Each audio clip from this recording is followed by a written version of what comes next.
How to get subscription on Amazon Prime.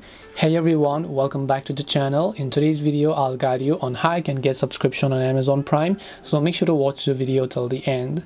So if you want to get subscription on Amazon Prime, it is actually very simple to do so.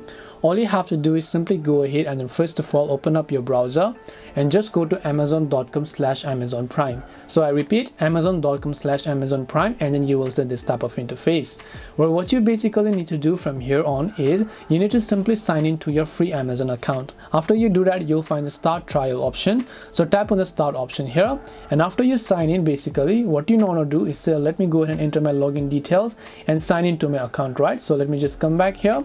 Just tap on this option, select my sign-in address, I'll be logged in. After that, I'll be taken to the page where I can see all the Prime benefits. Once I do that, I can simply choose to add a credit or debit card, and once I enter that, I can tap and continue, and I'll be able to get Prime subscription. This way you'll be able to get Prime subscription. Hope this video was very helpful. If you have got any more questions, feel free to leave them down. Thank you very much for watching till the end of the tutorial, and see you soon in the next video.